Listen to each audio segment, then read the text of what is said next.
Hey guys, it's Pete from Pete for Anxiety here, the mental health podcast, breaking the stigma that mental health is talked about.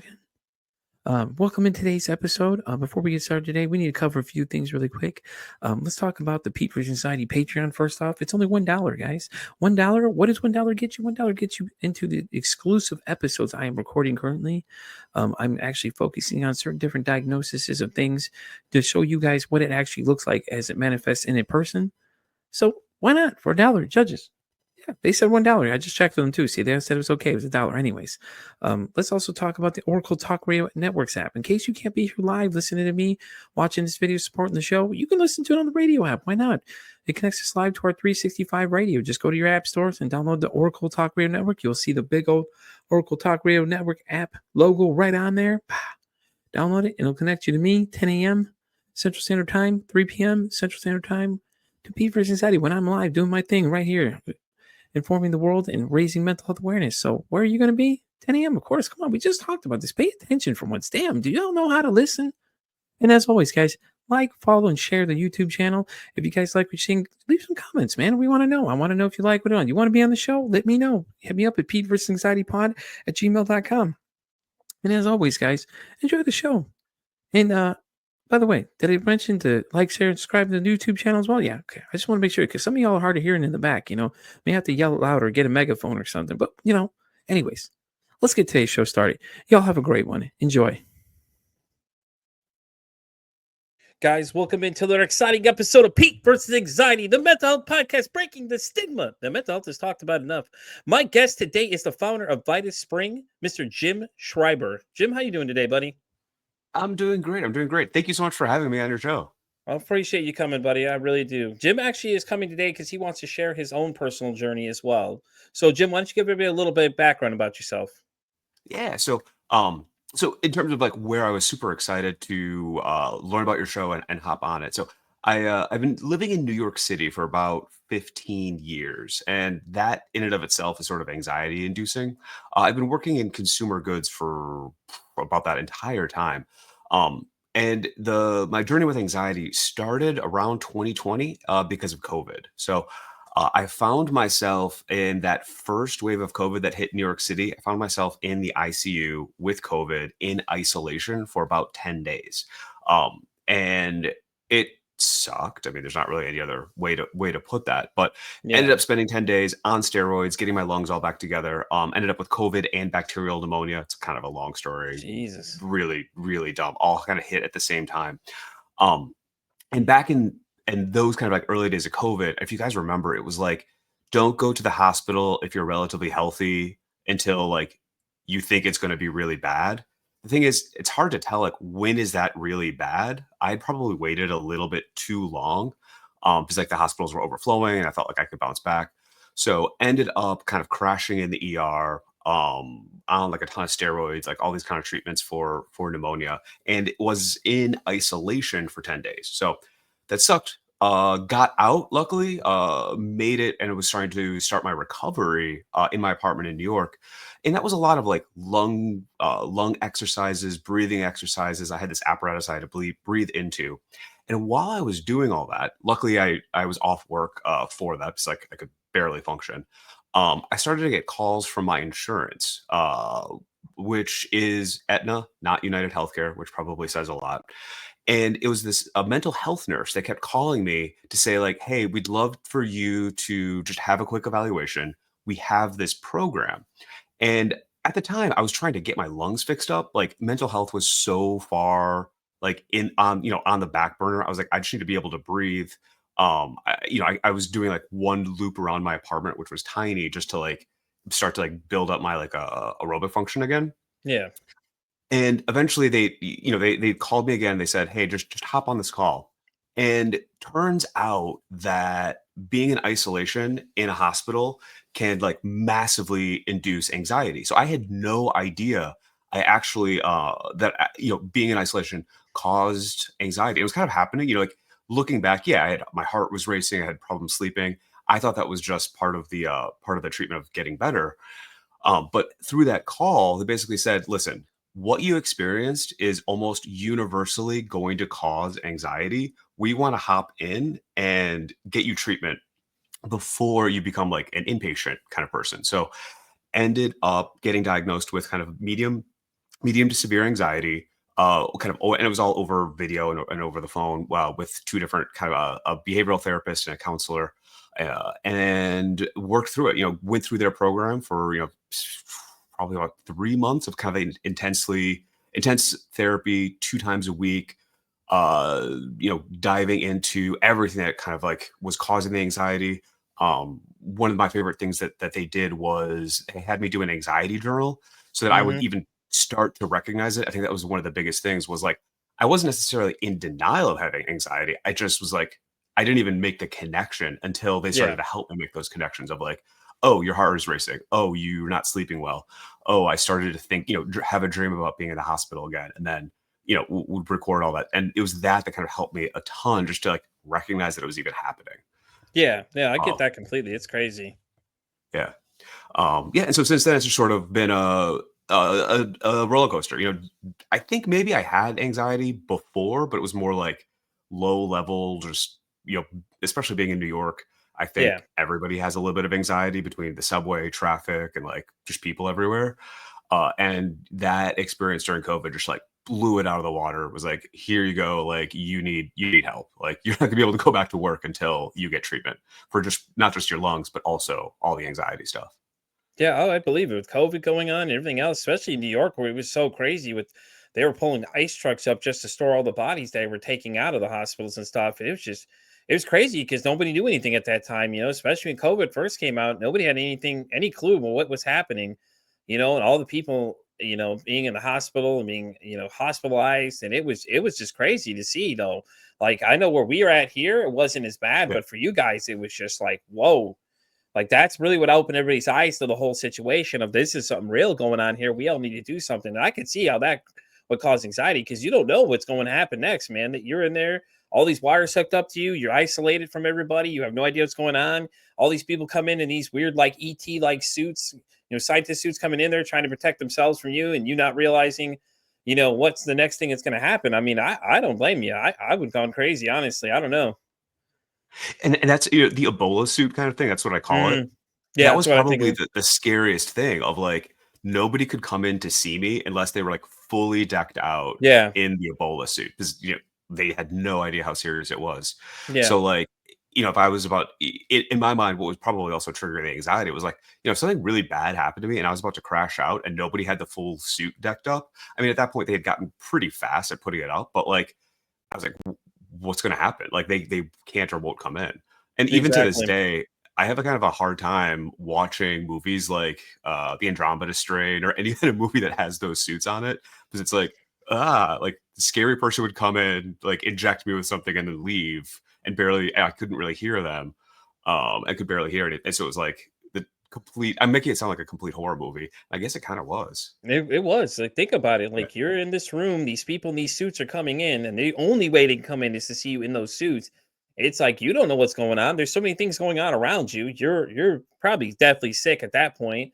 I know what I was when I caught COVID. It was pretty rough. A few days it was just horrible. I think the worst part for me was the fever. And I'm oh I'm yeah, very high risk, so I had to really worry about when I caught it because I was afraid I'd be hospitalized and things like that. Because I didn't know anything either. They still don't know anything really. And at that yeah. time when I got it, it was just rough though. Yeah, and it was probably and even to this day, it's sort of like, yeah, we've kinda had it a couple times or, you've Mhm. been around it, so we know more, but it wasn't until what, probably recently where it was like, when do I go to the hospital? Like, when do I know Exactly. this is bad? Because, so many stories were like, you know, I thought I was doing fine and then boom, like complete crash. I think we're just now starting to treat it like it's a flu or, some flus are more serious than others. But yeah, I had no idea. Yeah, no, I agree with you on that one. I think we didn't know enough in the beginning, and we still learning things as we go. And now with all Yeah. the different strands, it's like, oh, there's a new strand of COVID. I'm like, here we go again. Like, y'all act like Yeah. this is something new that's happening. Like, Well, same and thing I don't goes know, with like the flu too. So remember, yeah. keep in mind though, it happens with the flu too. Though it's like all the different strands of the flu. It's like, okay, we already knew this is coming, guys. Yeah, and I don't know, like, if this has been the same for you, but for me, it's like the last 5 years, it's no longer a cold or the flu, and I feel like you always had one or the other.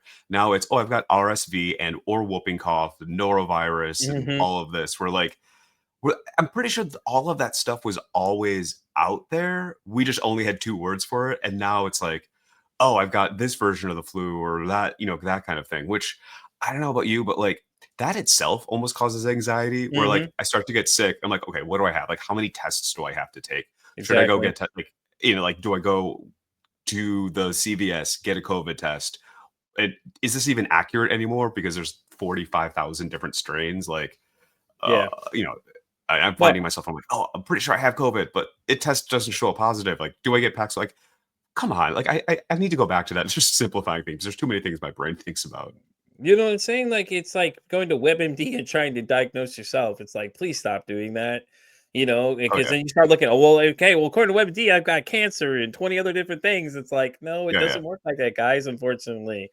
And that was the thing too with my ex. She was like, oh, it's always her was always strep throat. Everything's strep throat. Oh, they got strep throat. I'm like, is that the only thing you know? I mean, there's like 10,000 other different diseases we could have, but strep throat seems to be your favorite one.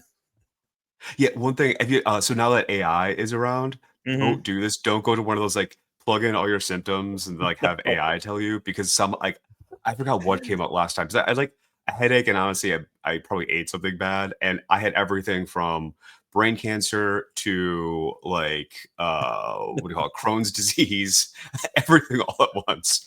And to be honest, the fact is I'm lactose intolerant. I think it was Yeah. just that. Unfortunately.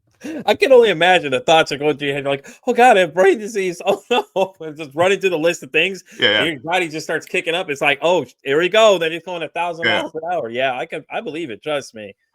Well, I don't know if this happens too, where then I'm like, "Okay, I'm not gonna sleep tonight." Because, like, I close my eyes, I'm like, "Oh, man. Well, okay, well, I can feel my kidney. I can feel my kidney. I'm gonna die. I'm gonna die."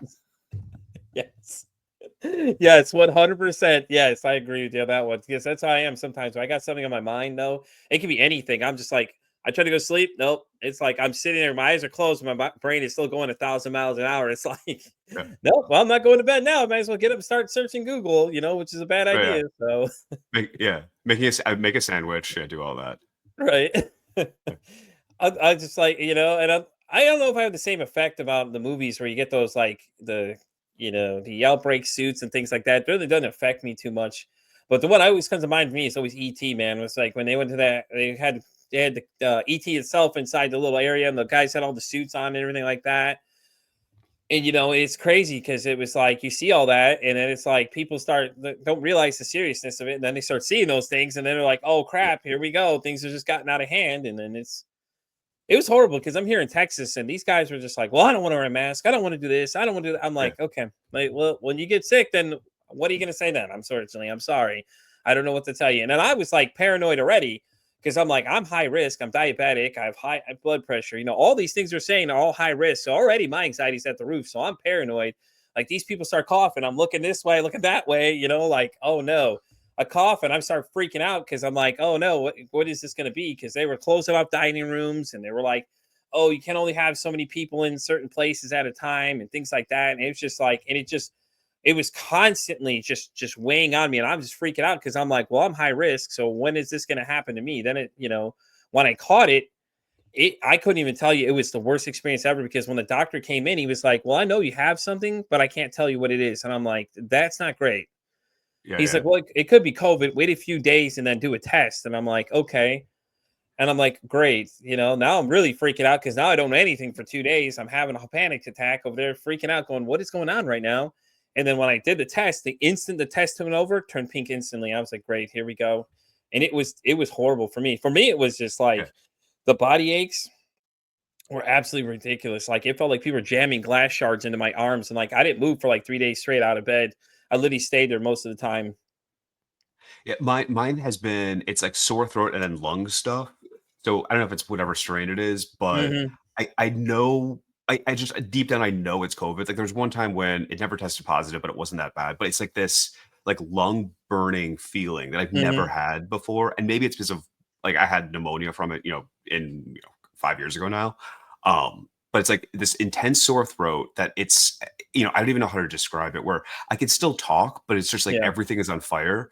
Yeah. And it's as it progresses, I can like feel it go down. So then it goes from my throat Yes. into my lungs, and then it like starts to burn. And that kind of like that glass feeling that you have, I have it like Yeah. if I take a deep breath. Yeah, yeah, definitely. I know exactly what you're feeling there. Except for I don't think I'd want it in that area because that's got to be horrible. Just to breathe and feel that. Oh, it was horrible though. I mean, and my anxiety was through the roof then, and I was freaking out already because I'm like, oh God, because all you hear these horror stories about, oh, you're gonna get hospitalized, anything else, and it was just like, you got all these different negative things coming in, and then my brain's already taking them and going to 1,000 miles an hour already, and Yeah, then yeah.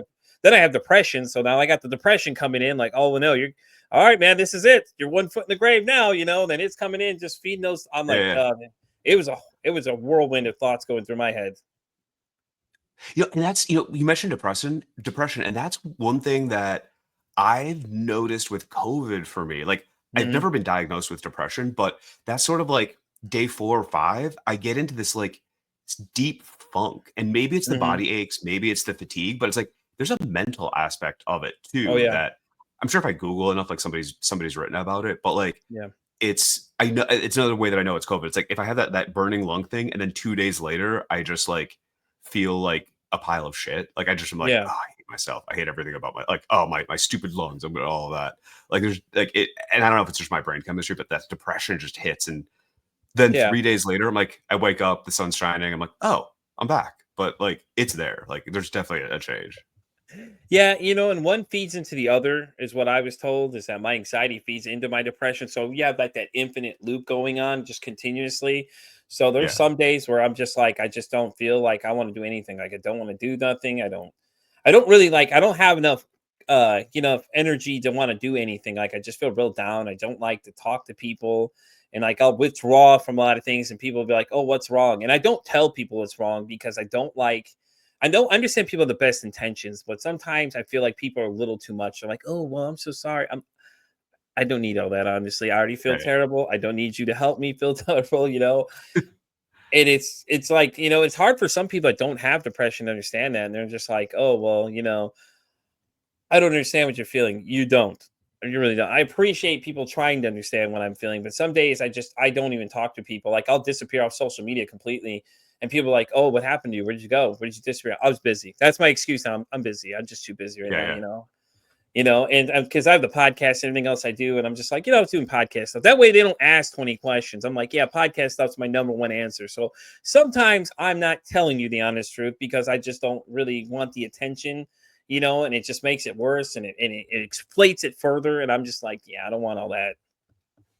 Yeah, I wonder if you're kind of the same thing as me, where like when I go through those sort of phases where I'm like, I just don't want to see people, I Mm-hmm. don't want to go out at all. I have a Mm-hmm. couple people, and I'm really lucky that like get it and I can kind of talk to about it. But Yeah. then I kind of had like coded messaging where like other people or like acquaintances or something like Mm-hmm. that. I just need to like that I'm busy, vague response, or I'm just not feeling great, or I've got a Yeah. cold, or all of that. I just use that as an excuse because it's like I don't wanna have to explain it. I don't wanna have to, like, go through this whole thing, and then Exactly. you hit at like, I don't want sympathy, really. Like, I get it. Exactly. Like, I didn't sleep last night because, like, my heart was racing, whatever. It's I'll be fine, or I hope I'll be fine, but, I just don't wanna talk to you about it. Like, that itself is exhausting. Yeah. That adds another layer. Um, Thanksgiving a couple years ago, you might like this story. I'm the youngest of 6. So I've got a lot of siblings, and my mom's like a older boomer, that generation. Like, Yeah. you know, she doesn't.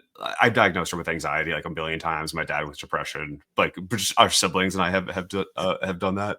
So it was sometime post COVID, and so the 6 of us are around the table, not talking about her. Not like it. This is not nothing about her at all. But we're all talking about the different like somehow we've all gone to therapy over the last decade for one thing or another, divorce, Yeah. problems with, raising kids, like for all different reasons. And my mom took it as like so personal, and almost hilariously, she like pounded the table and was like, well, I'm glad I gave you guys something to talk about.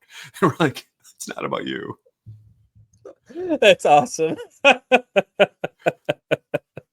It's like her generation just didn't get it. They're all like, "Oh, you're feeling depressed? Cheer up." It's like I wish that's how it worked. Unfortunately, Yeah, yeah. oh, you're worried about something? Don't be worried about something. It doesn't work like that. Unfortunately, my brain locks on to things, and I just start inventing new stories in my head. And it's like a movie. It just starts. The reel starts playing, and it just the thoughts start going. And luckily I married my wife now. She understands these things. Like she's gone through some shit to herself.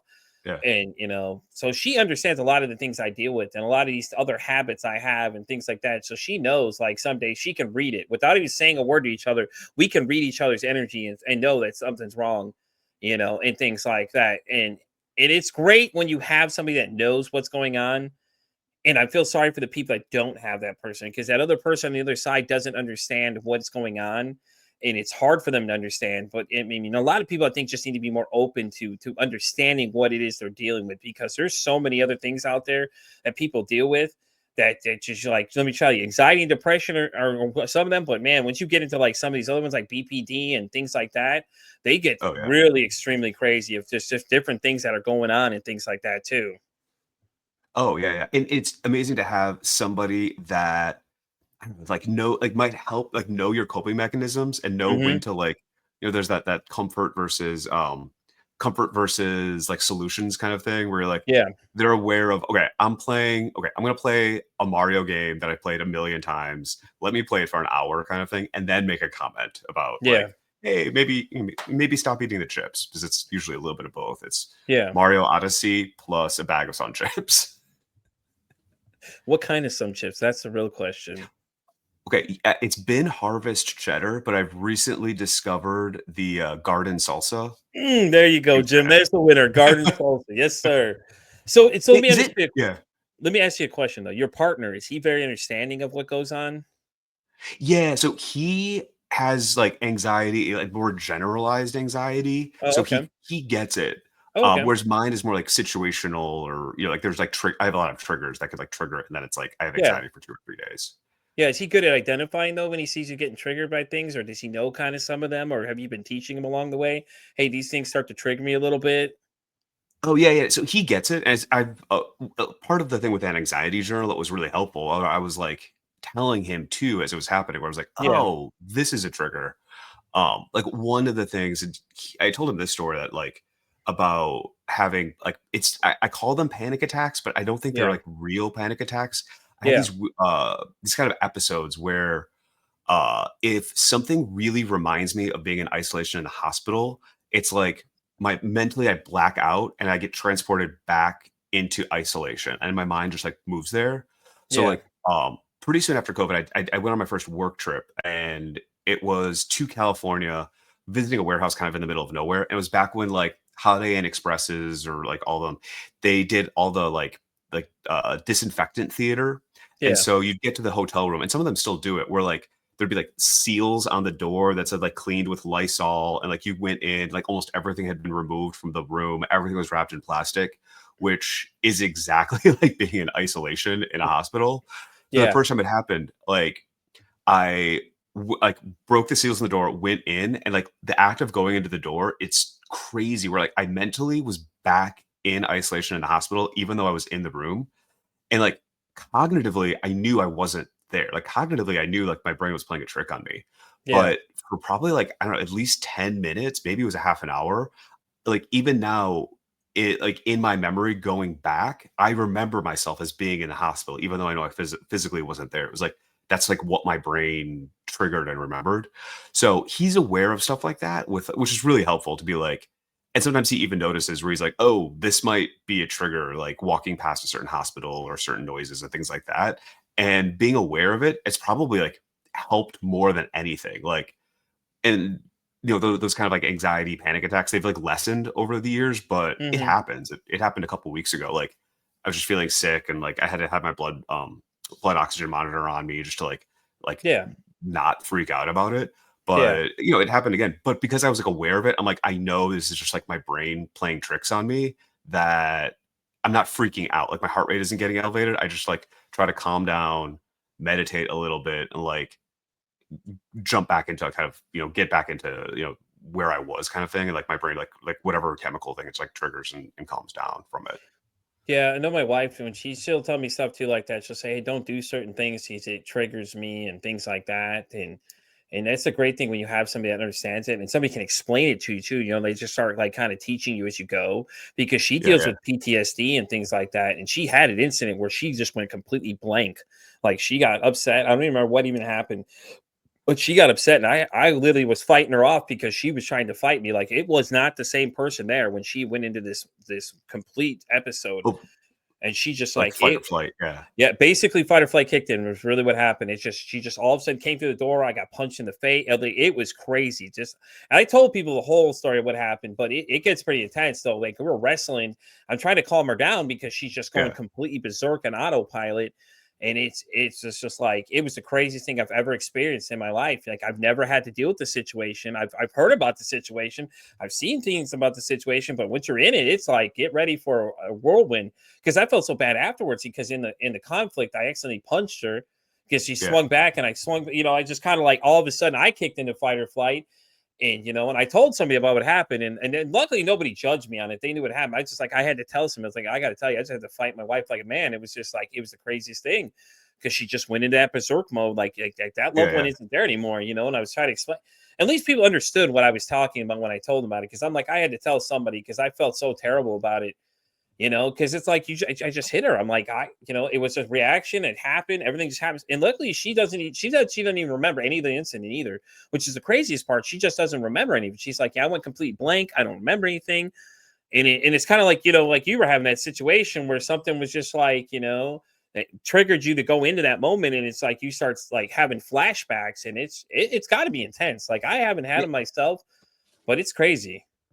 Yeah, you're not there. Like, like who knows what she Hmm. thought was going on?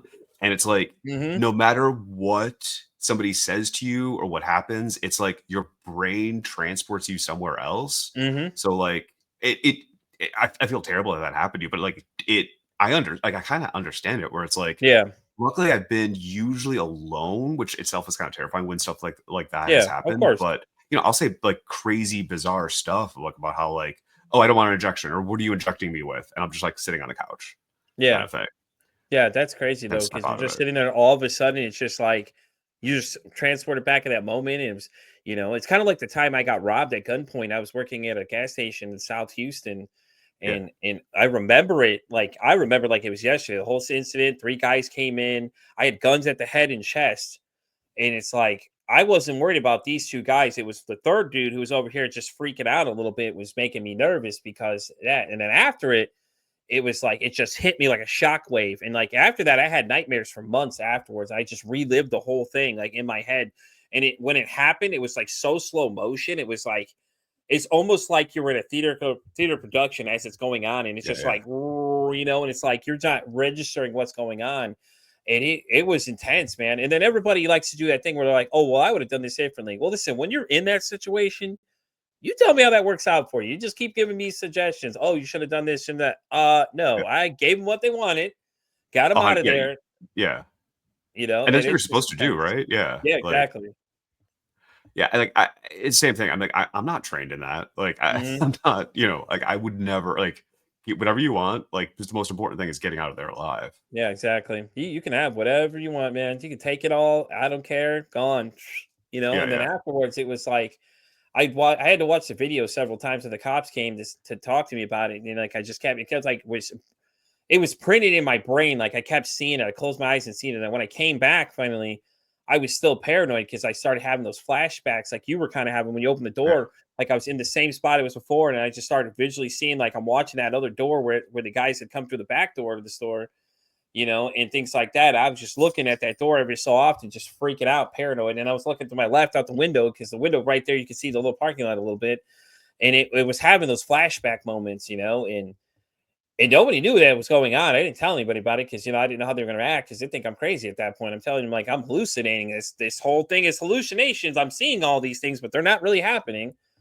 And yeah. luckily, people. So I worked with a guy that understood what was going on, and he was like, "Dude, are you good?" And I'm like, "Yeah, yeah, I'm good. Yeah, yeah." It's like you're seeing shit, aren't you? I'm like, "Yeah, yeah, yeah." I'm You're like, no, I'm not. I'm not good, but like I can handle it. right, and it's just Yeah, it's crazy because I think like when it comes to mental health, a lot of people don't understand these things, and like when you talk to them about it, a lot of them get shut off so quick because they just like they hear certain words and just go, "That's it. All right, I'm done with this conversation. Time to go." yeah, yeah, And I think that's the problem we have. I think that we need to discuss it more. And I think people need to understand more that some of this stuff, it's okay to talk about this stuff. Just because somebody has schizophrenia, it doesn't mean they're crazy. Doesn't mean you're going to see them doing these weird things that other people do, or people have BPD. Doesn't, it just means they think of things on a different level and respond different ways to things, And it's the same thing. You have the same stigmatism with with autism. Think that a lot of people see them and judge them by appearance, but don't realize like 90% of those guys are smarter than half of us. Like they're labeled to retain things. It's just insane. Like I knew a young man. He was like 12 years old. He could tell you every capital in the world. You could punch a country. He knew exactly what the capital of that country was, and he could do it without even looking. You just call out what country it was. He'd tell you without even looking at it. Yeah. I mean, a lot of it is also patience too. Of like, if you talk to kind of like people like similar to you the whole time, all the Yeah. time, it's a lot harder to have that patience or even just like understand what someone's talking about or what their experience is. Mm-hmm. And I mean, it's kind of a cliche, but it's so true. Like as guys, I grew up in the 80s and 90s, the whole like man up thing. I can't even Yeah. imagine how much damage that has done of like, you're fine, walk it off kind of thing, which might work for even like a sprained arm. Even then, you probably should take that seriously. But the like, oh, you're fine. Like, oh, you something bad happened as a kid. I don't know, you failed a test or something. Oh, just walk it off. Like, it's kind of hard to do that, and then that kind of like cements itself and becomes a spiral of like, oh, Yeah. what walking off isn't working. Like, what's wrong with me? And then not talk. You don't want to talk about it, and like that whole like complete spiral of it. Yeah, exactly. Because I grew up in the '90s as well. I used to tell people all the time, like you would make it through the '90s. Some of these kids these days wouldn't. It's just like we had it. It was a different mindset. It's not to say that you couldn't handle it. It's just that it's a different way of thinking. If you get offended by some of the things now, get ready, because the '90s was just like those commercials to everything else was just way different than you're looking at now. Like they had more flexibility and more things you could do versus now where everything's so much a lot more censored than what it was before, and they had they have different mindsets versus Yeah. then it was like, if you're a guy, you're not supposed to talk about your feelings because that makes you weak. Or you're not manly enough. You're not an alpha male enough to do these things because, you're supposed to keep all your problems to yourself and not talk to anybody about it because you're not a woman, or, things like all those kind of like those picking kind of comments that people would do to you just because you want to talk to them about something. And then when you talk to some of them look at you like you've just gone and lost your mind someplace, or you're crazy because you tell them, oh, I'm going to therapy. So are you crazy now? Why? Yeah. And it's like, why? Why do we have to give everything a label these days? It's just like everybody wants to put a label on something just to make it feel better for them, or they can digest it easier. Well, this, that, all these different things. And it's just like, just stop doing that. It's horrible. Yeah. And I mean, it's like, I'm glad growing up I didn't have social media because that toxicity would have just made it that much worse. God, could you just But imagine that though? oh yeah, like cyberbullying, like AIM was hard enough, like much Right, exactly. like MySpace and all of that. But yeah, because I think in the '90s it was I might say like more of a what's the word for it, like monoculture, like Mhm. that. There's that now we might call it toxic masculinity, but there was one. Or maybe like if you look at Friends, there are like three versions of masculinity you're allowed to Yeah. be. Like kind of that nerdy guy, the like jock guy, and whatever. Yeah, But like exactly, yeah. either way, you were you know disrespect women a little bit. You like kind of selfish and kind of a dick. Like looking back, you're kind of a selfish dick, and like Mhm, that was celebrated on almost everything. And anybody who wasn't in like the media portrayals, anybody that wasn't that was crazy or there's like or weak or something. There were a lot of negative attributes to that. what is it? The other thing, a lot of people like to call each other gay, or oh, you're gay because of Yeah, that. It's like what? Like, how does it yeah, make you yeah, gay?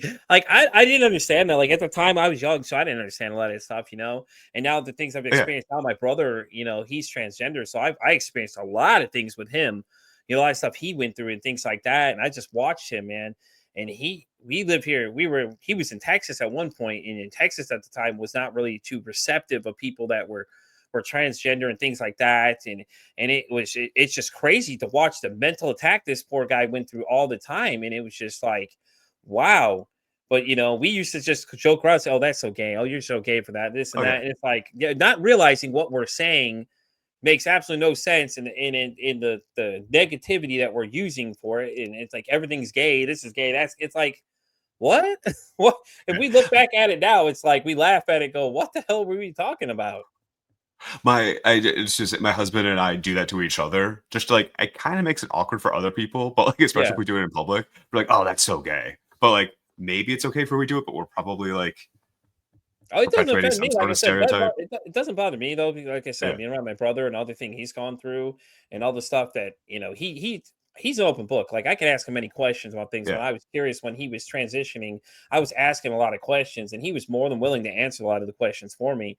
And it doesn't affect me. I don't mind. It doesn't bother me at all. I tell people all the time. I'm like, it doesn't bother me. If that's your choice, that's your choice. Like I don't get this fixation people have on what everybody else is doing. Like whatever that person's doing, or Jim and his partner, I don't care. That's their yeah, business. Like leave him alone. Hey, more power to him. He's happy. Hey, go for it, man.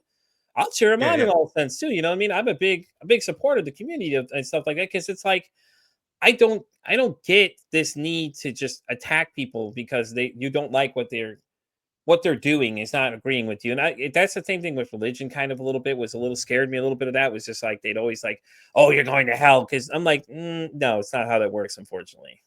Yeah, yeah. It's so this past weekend I was back home and catching up with my mom, and she had so Hmm. many questions because it's funny you mentioned church. Somebody at her church that she just became friends with, Yeah. their one of their children is transitioning. So Yeah. she had all these questions for me, and it was almost like I had to do like a two-step process where I'm like, okay, gender and sexuality are two different things. So Hmm. that's not really, like that, it's not entirely related to me marrying a man. So we got through that.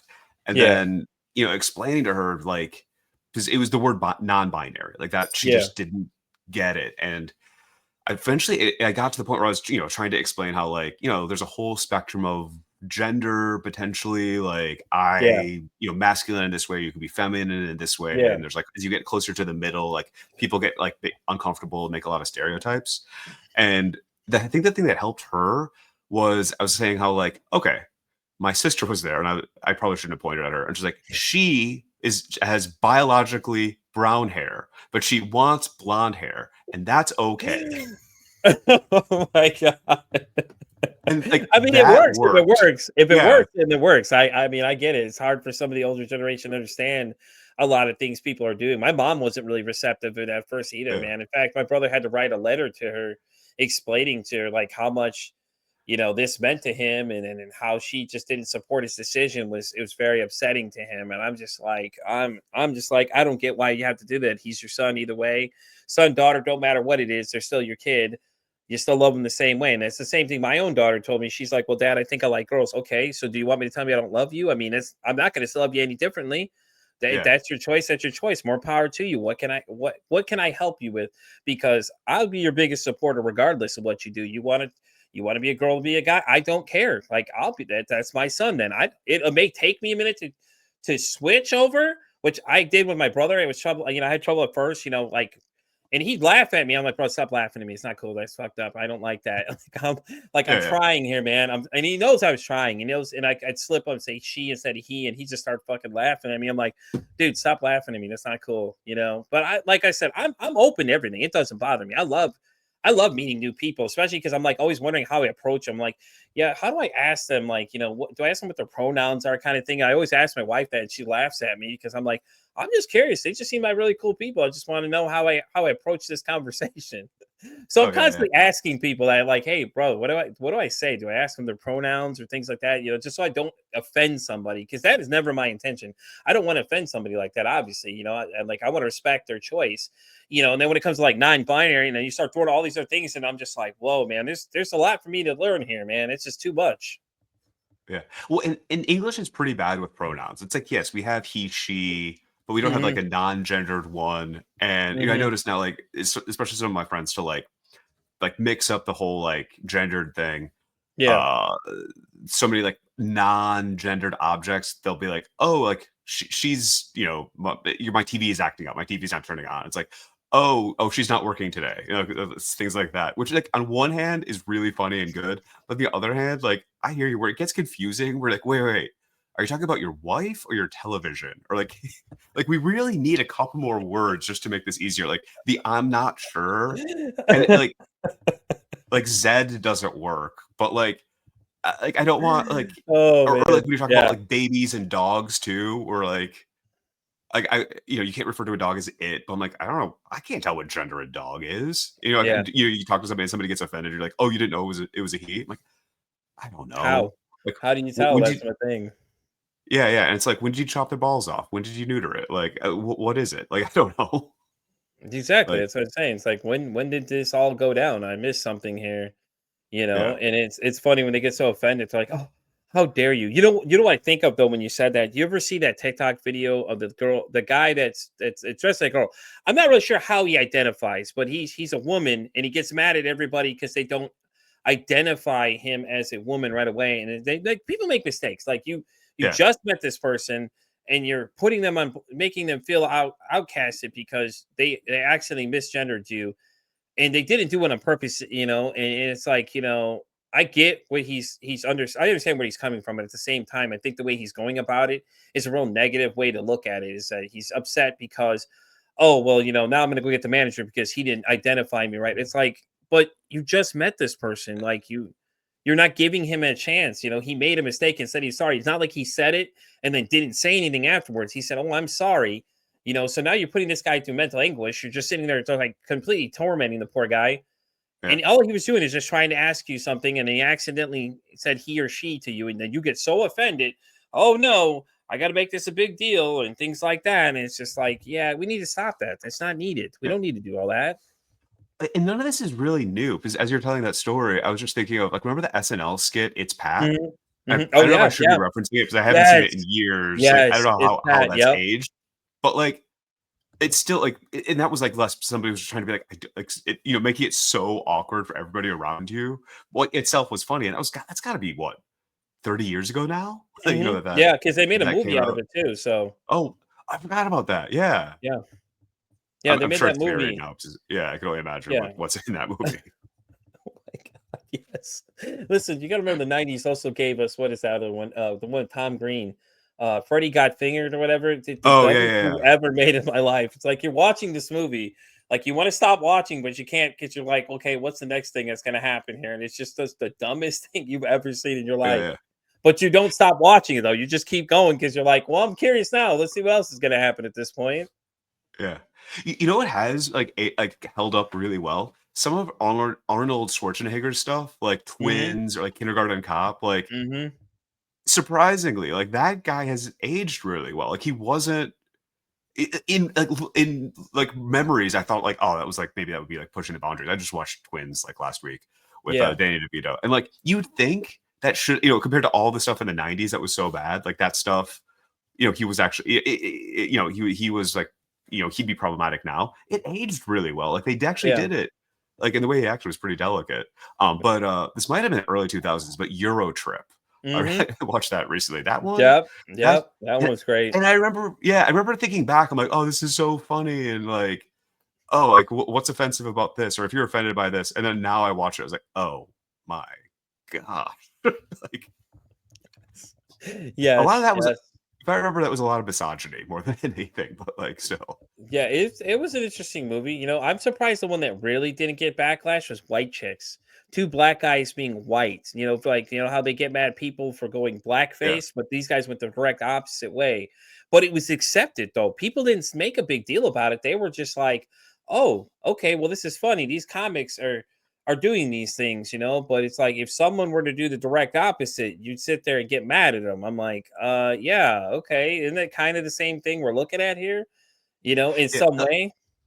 yeah, like, have you seen Tropic Thunder? That one too. And it's like, I think I think it's okay. It was just the same way, they were like, it towed the line, like, with, was it Robert Downey Jr.? It, like, Yes, told the line, Robert but Downey it's so Jr. ridiculous, like, maybe it's okay, I think, but Yeah. I'm still like, I don't know if I get to say that or if I get to pick, but, like, I think It's it's fine. the fact that he was doing that, like, if they would have had a problem there, then you just would have referenced White Chicks. Well, okay, well, the Wayans brothers did this, but you're mad at him Yeah, for doing that. It's like you're basically doing the same thing, but it's the direct opposite of it. But Tropic Thunder yeah, was great, though.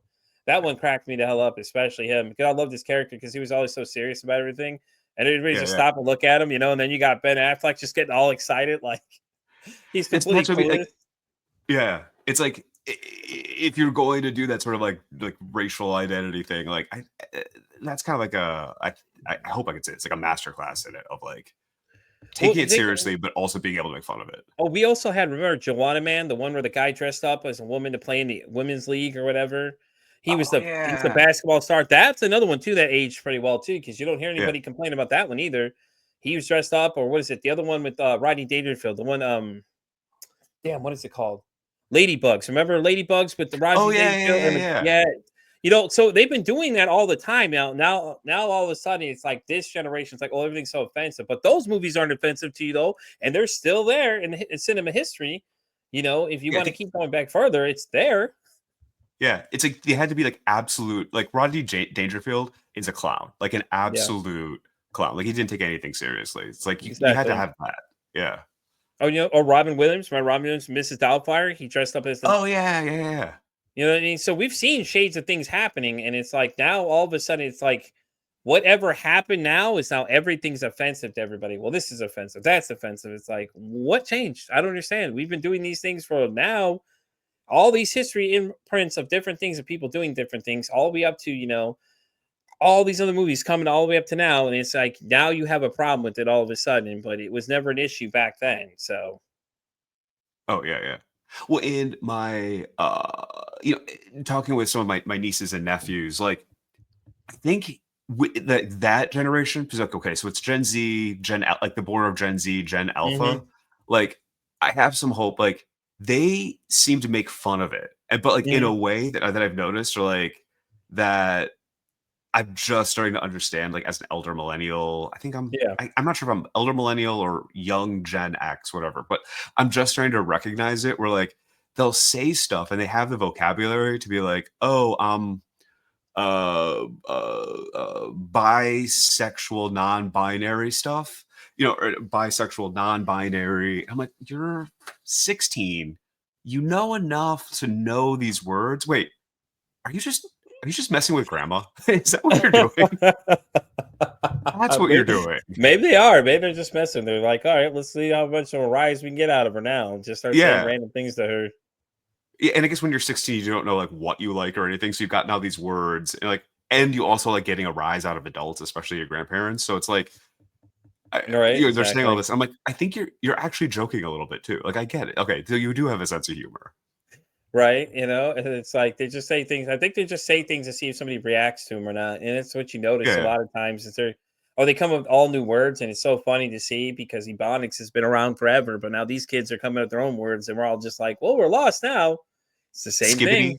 I still don't know what skibbity means. I don't know half these words mean. I just kept repeating Yeah, them sometimes to annoy my daughter, and she gets so mad at me. She's like, "No, Dad, that's not cool. Stop doing that." I'm like, that's "Stop doing yeah, what?" She's like, "You're not funny." I'm like, "Oh, I'm funny. I think I'm hilarious over here." yeah. Don't harsh my riz.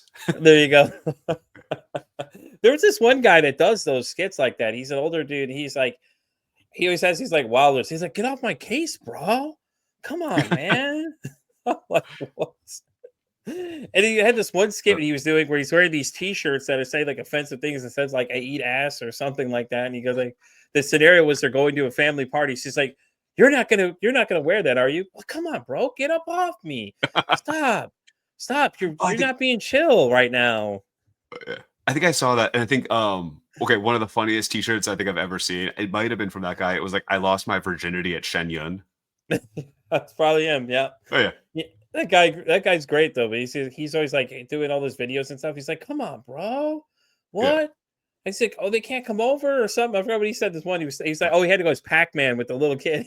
He had to be Pac-Man, or he had to be the ghost, and she was Pac-Man." He's like, "Oh, this is not cool. Come on, bro, you're messing Yeah. with my flow now." I'm like, "No." I'm like, "You need to stop right now, please." And it's so funny though 100%. now because now with everything we've got TikTok, we've got X, we've got Twitter, we got Instagram. It's just so many different things out there. It's just like everybody's gonna get offended by somebody, something. And then it's like, then you get the trolls come in, and it's just like, oh God, man, it's Oh, rough, man. bots and stuff like that on top of it too, like repost, yeah, making it even worse.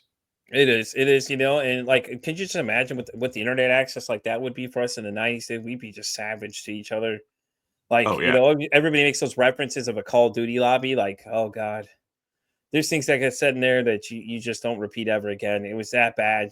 But at the time, it was just normal for us. We were just those kind of people because the internet was still new. The online gaming thing was still brand new to everybody. You had people connecting people from all around the world. They're playing a game together, and you never know what you're going to get into the mix of these rooms. And then you get in these rooms, and then things just go completely off the walls. Somebody's getting bullied, or somebody's getting attacked, or somebody's getting called this, somebody's getting called that. Racial slurs are being thrown around. It's just a regular melting pot of just insanity going on in there. Oh yeah, this was probably like 2 years ago. At some point, 4 years ago now, like some point during lockdown, I had like hopped on to play Halo, which I hadn't played in years. So I was bad. Like I was not good. I went into one game and I didn't have a microphone or anything, but I could hear what other people were saying and like texting at me. And I was like, you know what? Nope. Like the number of times I was told to like kill myself, like among other things, I was like, I was laughing because I'm like, this is so incredibly stupid because I didn't take it seriously. But like, Yeah. man, if you wanted to get into this, like, it's still crazy toxic. I think because it still has that like layer of anonymity to it, where like you don't actually know this person, your name's not affixed to it. Like, there aren't Yeah. friends, your friends from high school or wherever. Oh, it's even worse. If following you. anything, it's even worse than before because now you can text chat people too. And like I play some games now, you can read the side of the screen. They're like texting things to you. And normally I would respond back because I just love to just trash talk with people. But it's like now it's like I think about it and like it's not worth it, honestly. Because my wife will give Yeah, me grief like hell about it too. She's like, yeah, how do you feel about that? Do you feel good? Do you feel good now that she yeah, did that to somebody? I'm like, no, I don't actually. Thanks. yeah. Well, it's And like the it's 12 and 13-year-olds that are probably the worst at it. Yeah. oh my God, yes. You do not you've never had an online experience since you've been trolled by a 10-year-old. Let me tell you what. This Oh kid yeah. told me he was going to sleep with my daughter, everything else, and he didn't know anything about me. He was just talking, he kept talking trash just completely, and I'm just like, what is going on here? This kid is just rickrolling me over here. He's Yeah. just going off on me for no reason, and it's more frustrating when these kids are better at it than you too, and you're just like, did I just get wailed on by a 13-year-old? Like this kid took me to the cleaners and back, man. And I'm Yeah. like, what? I'm done playing this game. I'm done. That's it. I'm done deleting this thing. I'm out. Yeah. Like, listen, bro, I can legally buy a pack of cigarettes and some beer. So And it's like I'll have that I on could you. I could call your mom if you need me to right now. Oh, really? You gonna call her? Then call her. Let me go get her for you. Let me go get her. Mom, come here. I think of when I think of that, though. I think of what is it? The one of Vince Vaughn. I can't think of the other one. Jennifer Aniston. I can't remember the breakup. Remember, he's online. He's talking Yeah. trash to that little kid. He's like, "How are you so bad at this game? I don't know how bad you are. Does your mom know how bad you are? Go get her right now. I need to come tell her." I remember that. Yeah. Like having no rational conversation with a kid. And he's like, "What? You stop talking to me, whatever." Normally it's them trolling you. So then you're the bad guy because you're trolling them. I'm like, okay, Yeah. well, I should know better. I'm the adult, but let me tell you, karma came back on this one a little bit. Straight up. It's horrible though, man. I mean, it's just the unlimited access, and then it was what is it? Recently, I heard that was some kid was talking smack to another guy, and the guy went into his house and shot the kid. I was like, dude, now we're just taking things to the next level of things because now it's like Oh you have yeah. to worry about sexual predators too with Roblox, especially. I had a friend of the family. Her son was on there typing to somebody. I'm like, hey, buddy, what are you typing? And luckily, I looked over when I did. He's giving out his home address to people. Some random guy I'm like, hey, you might want to get your son. He's over here he's giving out your home address to people and things like that on the internet. And it's crazy that now you can't.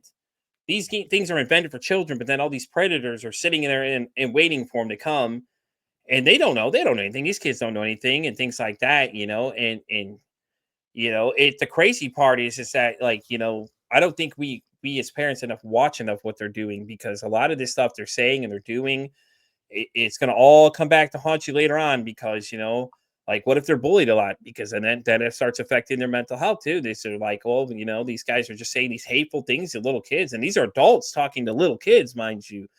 And they're saying these horrible things, horrendous things to people. Oh, just like they told you, oh, kill yourself, or what did they say? Yeah. Oh, hey, you're trash. Hey, kid, just constantly beating this poor kid down. It's like you can clearly tell they're not old enough. They shouldn't be on this mic. Instead of us using common sense, we decide we're going to go and start talking trash to a kid that probably doesn't understand 90% of the things you're saying to them. Yeah, and I wonder if there's a whole like next level of mental health issues that kids like Mm-hmm. that are kind of were getting raised during COVID, living purely online, because like TikTok, Instagram, all that, all the social media, and even all these apps are so tuned to like kind of mess with your brain chemistry, suck you in to get you to scroll and click and Mm-hmm. slide, just to stay on that platform. And then that in turn like trigger some of these like negative negative communications and things like Mm-hmm. that. And so for us growing up, yeah, I knew probably, at the time where I was like 15, probably at that point, I knew like alcohol could mess with my brain chemistry, cigarettes, you still, maybe you try it, maybe you don't, but like, we knew that that was like something physical that was going to like mess with your brain a little bit. Yeah. And, you didn't escape, I was drinking coffee in 8th grade. That's probably why, I'd be like 4 inches taller if I didn't do that. But like, at least, we knew that it was physical. You could study that. Like, Yeah. what, like, how is somebody's brain going to be changed by, that sort of addiction of like scrolling and colors and all that like sucks you into TikTok, whether it's TikTok or a, video game or, or online game or something like that, you get addicted to, and how Yeah. is that going to like manifest later in life? Yeah. Yeah. Because There's a whole nother layer. I've Yeah. gone through those cycles where I was addicted really bad. I ended up selling off everything I had video game wise one time just because it was so bad. That's all I wanted to do. I come home and just instantly turn it on, wouldn't get anything else done. In some of these games, it's like they're designed, it's like you're sucked in forever. Like Destiny was like that. Like you get into these raid things and you're in there for a couple hours doing something and you don't even realize time has flown by. But now I have I have better control now. Like I'm not as addicted even nearly as much as I used to be. And like if I feel like I start getting there, I'll stop playing for a few days. Or I choose certain games for some reason because I'm like, okay, I can do this really quick and get that little fix, a little dopamine fix, and then I can come back out of it. But yeah, I think that's the scary thing now too. Is like what is the state of the mentality of these kids now? Now that you can attack them from so many angles, and it's adults and Snapchat too was another one. My daughter dealt with a kid that was bullying her, was like attacking her because her sexual choice was that she didn't, she was thinking about girl kind of thing, and that whole scenario went down, and then he was talking trash to her on there through anonymous names, and then you have these trolls that get on people's comment sections and start saying these crazy things, and and it's just like then they start attacking people, then they start taking pictures of your kids and putting them on. There was something Oh my last God, night right pictures. before. Yeah. There was something last night. I went into this live situation. I went in to say hi to a friend, and she said something had been going on in the comments. Like some people were talking about something. Like somebody was like stalking this poor girl, and he had pictures of the kids and everything else. And it's crazy because it's like the internet's great, but at the same time, it's its own worst enemy because now you've got these people psychologically attacking other people, and like you're stalking these people and you're harassing these pretty girls and saying all these nasty things to them. And it's like, what are you teaching kids these days? Because some kids are getting in there. It don't matter. There's an age limit to some. These kids will lie about their birthdays, get in there, and then they see you adults acting like this. What are we teaching them? We're teaching them how to disrespect people, how to talk to people, and then not the right way to talk to people, not to communicate. They don't understand what's going on. Their brains not developed enough to know Yeah. that Yeah. these are not the ways you talk to people, or these people are joking about something, and it's like it's crazy that that I think there should be a little more stricter in the security. I know it's hard to do. I know like a lot of the video games now they're monitoring of everybody's chat channels and things like that, which is great now because of that same question of what they're developing. Because some of these kids are just like I said, these guys get savage. Like my wife said she was playing the other day with somebody, and this guy just started talking trash to this little kid. And like I'll go on and I'll start saying something to them like, "Yo, you like to talk to little kids like that? That's not cool, man." Like I'll call them out like, "Hey, listen, don't talk to little kids like that." I'll say something Oh to yeah. them. Hey Yeah. man, don't like it's like you don't like to attack. Why are you gonna attack a poor kid, man? The kid didn't do nothing wrong. He's just trying to play a game just like you are. Just because you take this super serious and do think you're gonna be the next big streamer like everybody else thinks, you don't gotta go dash his dreams and tell him, hey, you suck at this game and Yeah. everything else. Yeah. Yeah. Sorry, that was my the I was like, UPS what? buzzes like every single door in my building, and it's insanely loud, and I can't change it. I So was gonna the say, worst what was to is come. that? But yeah, yeah, it is absolutely terrifying. My cat hates it.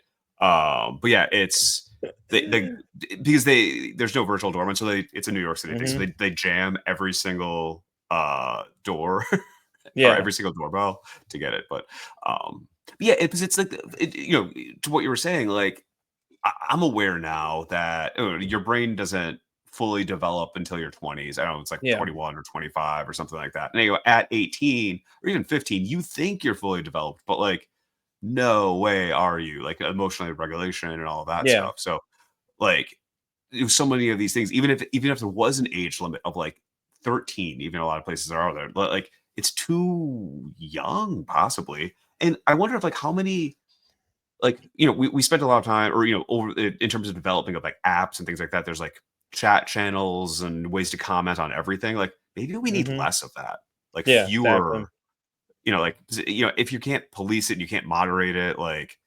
it's so easy to become super toxic and in so many ways, political and kid going after kids and all that. It's like it's terrifying. Like I applaud you for having kids. I am terrified of that. Like my friends that are having kids right now. It's Yeah. no easy feat. It's no easy feat, Yeah. especially all girls too. And it's like I've had to learn so many things because their mom wasn't really a part of their life, and now they live with their mom. So Yeah. I've traumatized from those years of having to learn things I wouldn't think I'd have to learn, but I did it because it was for them. And now I understand how the other side works with a lot of things, and I can understand a lot more things now. Like I'm more in tune with what a lot of females go through and things like that because I was dealing with them. I'm watching this person develop into a female, and I'm having to learn these things and things I've never thought I'd ever have to do. Because I was taught never know these things. There's the female side and things. So I've learned a lot of these stuff. It's just I think I'm more, PTSD traumatized from some of it, but it's okay. I mean, I made it this far. I'm still going, Yeah. but So, A lot to learn. Yeah.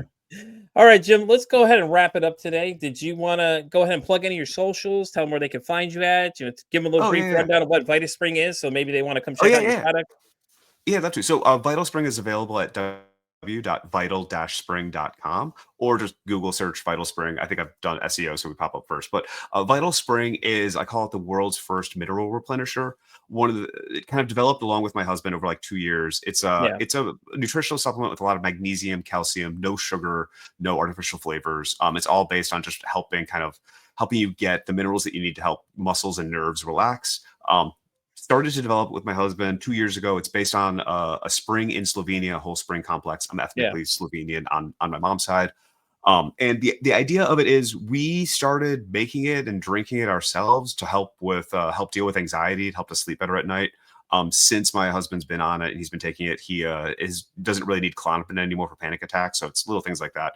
Not saying that it would work that for anybody. Yeah, but it's not a effective prescription, for but him, though. That's what yeah. matters. But yeah, so it's helped with anxiety, especially because magnesium can help with that. And the whole idea is that it's formulated to be very bioavailable, so you could drink it and you kind of like you get that impact of magnesium faster without having to take pills that take like 2 hours, things like that. So you can replenish it really quick. So yeah, if anybody's interested in checking it out, you can also email me any questions, jim@vital-spring.com. Would be happy to explain the product more to any of your listeners. Sounds good, guys. And you know me, I'm Pete for Anxiety, pretty much on everything, all the way from TikTok all the way down to X. And as I like to always say, don't ask how your day is, ask how your mental health is. This is Pete for Anxiety signing off saying, guys, we'll see you next time. Hey guys, it's Pete from Pete for Anxiety here. I just want to take a moment to talk to you about my friends at oldglory.com. What is oldglory.com, you ask? Oldglory.com is a collection of 300,000 officially licensed merchandise. We're talking everything from sports, entertainment, pop culture, all that stuff you can think. Dude, there's even more stuff on there that I can't even list for you that you need to go check out for yourself. But you know what? Here's the best part about it. I went and haggled for you. That's right. I didn't get you just 5% off. I didn't get you just 10% off. If you use my code Pete versus Anxiety at checkout, you get 15% off all your orders. That's right. 15% off all your orders. Because I'm such a stand-up guy, I fought for them. I said, guys, I don't want 10. I want 15 for these guys. The best thing about it is they offer free shipping. Guys, you can't beat free shipping on your orders. And they do same-day shipping, too. What more do you need, guys? Take your asses over there quick. Hurry up. Run over there. Remember, use my code Pete versus Anxiety at checkout to get 15% off your whole order. That's oldglory.com. Remember that. oldglory.com. And guys, you can thank me later. All right?